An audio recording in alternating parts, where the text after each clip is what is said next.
കർത്താവിൽ പ്രിയരെ, ഏവർക്കും ഏറ്റവും അനുഗ്രഹീതമായ പുതുവർഷം ആശംസിക്കുന്നു. കഴിഞ്ഞൊരു വർഷക്കാലം തമ്പുരാനിൽ നിന്ന് ലഭിച്ച അനുഗ്രഹങ്ങൾ എത്ര വലുതാണ്. ആഗ്രഹിക്കുകയും നനയ്ക്കുകയും ചെയ്യുന്നതിലപ്പുറമായി സ്വർഗത്തിൻ്റെ കിളിവാതിലുകളെ തുറന്ന് തമ്പുരാൻ നമ്മേവരെയും അനുഗ്രഹിച്ചിരുന്നു എന്നതിന് രണ്ടു പക്ഷമില്ല. നാം ഒരു പുതുവർഷത്തിലേക്ക് പ്രവേശിക്കുമ്പോൾ ഏറിയ പ്രതീക്ഷയോടുകൂടെയാണ് പ്രവേശിക്കുക. സമ്പൽ സമൃദ്ധമായ, സന്തോഷകരമായ, സുഖകരമായ ഒരു വർഷമാണ് നമ്മുടെ എപ്പോഴും സ്വപ്നം. എന്നാൽ അതൊരു യാഥാർത്ഥ്യമല്ല എന്ന് നമുക്ക് എല്ലാവർക്കും നന്നായി അറിയാം. ജീവിതം സുഖവും ദുഃഖവും സമ്മിശ്രമാണ്. സുഖം മാത്രമുള്ള ഒരു ജീവിതം വെറുമൊരു സ്വപ്നം മാത്രം. ദുഃഖം മാത്രമുള്ള ജീവിതവും അതുപോലെ തന്നെയാണ്. എന്നാൽ സുഖത്തിലും ദുഃഖത്തിലും എങ്ങനെയാണ് ജീവിതത്തെ അഭിമുഖീകരിക്കേണ്ടത് എന്നുള്ളതാണ് പ്രസക്തമായൊരു ചോദ്യം. ഇവയ്ക്ക് മറുപടി ഒന്നേ ഉള്ളൂ: ദൈവസാന്നിധ്യം അനുഭവിക്കണം എന്നുള്ളത് കൊണ്ട് തന്നെയാണ് എന്നത് മാത്രമാണ്. തമ്പുരാൻ്റെ സാന്നിധ്യം അനുഭവിക്കുന്നവർക്കാണ് യഥാർത്ഥത്തിൽ ജീവിതത്തിൻ്റെ ഏതനുഭവങ്ങളിലും സന്തോഷത്തോടെ അഭിമുഖീകരിക്കുവാനും ഏത് ജീവിതാനുഭവങ്ങളെയും അതിജീവിക്കുവാനും അഭിമുഖീകരിക്കുവാനും സാധ്യമായിട്ട് തീരുക. അവർക്കത് മാത്രമേ സാധിക്കുകയുള്ളൂ. ഇങ്ങനെയുള്ള ജീവിതാനുഭവങ്ങളിലൂടെ കടന്നുപോയ എത്രയോ ആളുകളുണ്ട്. 73-ാം സങ്കീർത്തനത്തിൽ ആസഫ് എന്ന് പറഞ്ഞ ഭക്തനായൊരു മനുഷ്യൻ വലിയൊരു ചോദ്യം ദൈവസന്നിധിയിൽ പറയുന്നതായിട്ട് കാണാം. ജീവിതം മുഴുവനും കർത്താവിന് വേണ്ടി സമർപ്പിക്കപ്പെട്ടവനാണ്. വാക്കിനാലോ പ്രവൃത്തിയാലോ ചിന്തയാലോ യാതൊരു പാപവും ചെയ്തിട്ടില്ലെന്ന് അഭിമാനിക്കുന്നവനാണ്. അദ്ദേഹം ഒരു പൂർണ്ണ സുവിശേഷകനാണ്. യെരുശലേം ദേവാലയത്തിലെ ഗായക സംഘത്തിൻ്റെ നേതാവെന്ന നിലയിൽ. എന്നാൽ ആ ഭക്തനായ മനുഷ്യൻ ജീവിതത്തിൻ്റെ കൈപ്പേറിയ ജീവിതാനുഭവങ്ങൾ കടന്നു വന്നപ്പോൾ ദൈവസന്നിധിയിൽ ചെറിയ പിറുപിറുപ്പ് ഉയർത്തുന്നതായിട്ട് നാം കാണുന്നുണ്ട്. ചില ചോദ്യങ്ങളുമായി ദൈവസന്നിധിയിലേക്ക് കടന്നു ചെല്ലുന്നതായിട്ട് നാം ആ സങ്കീർത്തനത്തിൽ വായിക്കുന്നുണ്ട്. എന്നാൽ ആ ചോദ്യങ്ങൾക്കൊന്നും തന്നെ തമ്പുരാൻ മറുപടി കൊടുക്കുന്നതായിട്ട് നാം കാണുന്നില്ല.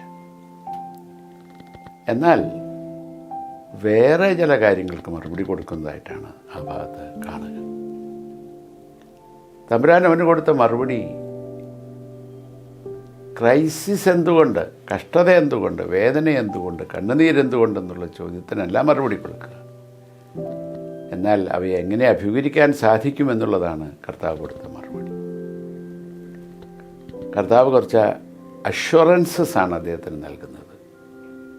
നമുക്കതിനെ ഡിവൈൻ അഷ്വറൻസസ് എന്ന് വേണമെങ്കിൽ പറയാനായിട്ട് സാധിച്ചിരിക്കും. ഒന്ന്, കർത്താവ് assurance, the assurance of divine presence. ഏത് കൂരിരുൾ താഴ്വരയുടെ അനുഭവത്തിലൂടെ നടന്നാലും ഞാൻ അനർത്ഥവും ഭയപ്പെടുകയില്ല, എന്നോടുകൂടി ഇരിക്കുന്നുവല്ലോ എന്ന് സങ്കീർത്തനക്കാരൻ പറഞ്ഞത് നമുക്ക് നല്ല ഓർമ്മയുണ്ടാകും. അതാണ് കർത്താവ് കൊടുത്ത വാഗ്ദാനം. അങ്ങനെ നീ കണ്ണുനീർ താഴ്വരയിലൂടെ കടന്നുപോയാലും ഞാൻ നിന്നോട് കൂടെയുണ്ട് എന്നുള്ള ഉറപ്പാണ് ജീവിതത്തെ ധൈര്യത്തോടെ അഭിമുഖീകരിക്കാൻ നമ്മെ ശക്തീകരിക്കുന്നത്. അതല്ലാതെ വേറെന്താണ് നമുക്ക് ആവശ്യം? കഷ്ടതയില്ലാത്ത ജീവിതം സ്വപ്നം മാത്രം, നേരത്തെ ഞാൻ ഓർമ്മിപ്പിച്ചതുപോലെ. എന്നാൽ കഷ്ടതയുടെ നടുവിലും യേശു സാന്നിധ്യം, ദൈവം തമ്പുരാൻ്റെ സാന്നിധ്യം അനുഭവിപ്പാൻ സാധിക്കുന്നവർക്കാണ് തല ഉയർത്തിപ്പിടിച്ചുകൊണ്ട് കഷ്ടതയുടെ നടുവിലും സ്തോത്രം പറഞ്ഞുകൊണ്ട് ജീവിപ്പാൻ സാധ്യമായി തീരുന്നത്. രണ്ടാമത് കൊടുത്ത വാഗ്ദാനം ഇതാണ്: അഷ്വറൻസ് ഓഫ് ഡിവൈൻ പ്രൊട്ടക്ഷൻ. കർത്താവ് പറഞ്ഞു, നിന്നെ ഉപദ്രവിക്കുവാനായി ലോകം മുഴുവനും ഒരുങ്ങി പുറപ്പെട്ടാലും നീ എന്തിനാണ് ഭാരപ്പെടേണ്ടത്?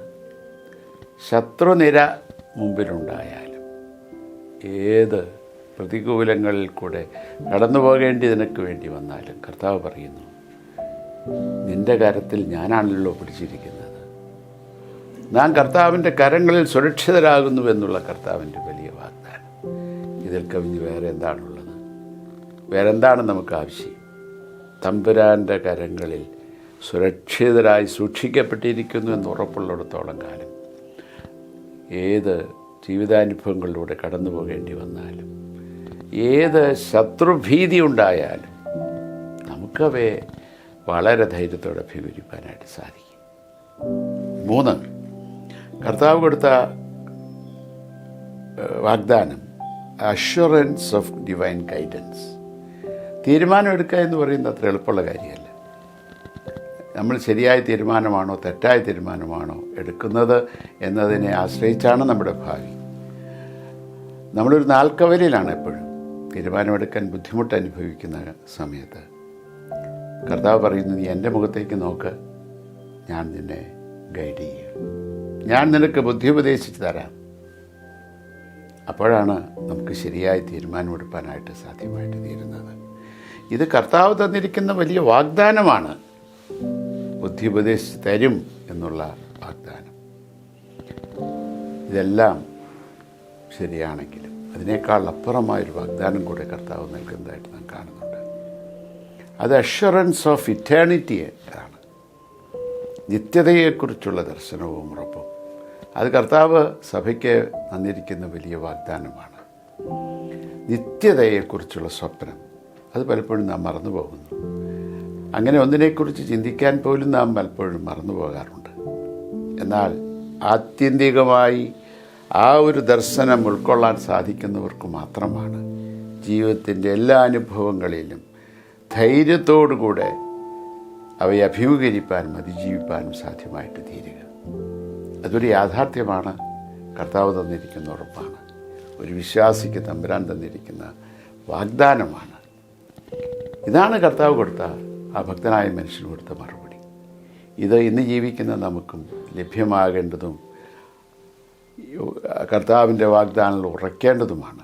ഈ വാഗ്ദാനങ്ങൾ ഉറച്ചുകൊണ്ട് പുതുവർഷത്തിലേക്ക് പ്രവേശിപ്പാൻ തക്കവണ്ണം നമുക്ക് സാധിച്ചാൽ പുതുവർഷം എല്ലാവിധത്തിലും അനുഗ്രഹിക്കപ്പെട്ടതായി തീരുമെന്നുള്ളതിനെക്കുറിച്ച് യാതൊരു സംശയമില്ല. നമുക്ക് അനുഗ്രഹമായി തീരുമെന്നുള്ളതിനേക്കാളപ്പുറം ലോകത്തിന് അനുഗ്രഹമായി തീരും. ലോകത്തെ നയിക്കുന്നതിന് അത് ശക്തീകരിക്കും. ആ വിധത്തിൽ അനുഗ്രഹിക്കപ്പെട്ട പുതുവർഷം നമ്മെ ഏവരുടെയും ആയിത്തീരുവാൻ ദൈവം തൻ്റെ പരിശുദ്ധാത്മാവിനാൽ നമ്മെ ഏവരെയും സഹായിക്കട്ടെ എന്ന് പ്രാർത്ഥിക്കുകയും ആശംസിക്കുകയും അനുഗ്രഹീതമായ പുതുവർഷം ഒരിക്കൽ കൂടെ ആശംസിച്ചുകൊണ്ട് ഞാൻ വാക്കുകളെ ഉപസംഹരിക്കുന്നു. തമ്പുരാൻ നമ്മെ ഏവരെയും അനുഗ്രഹിച്ച് ആശീർവദിക്കുമാറാകട്ടെ.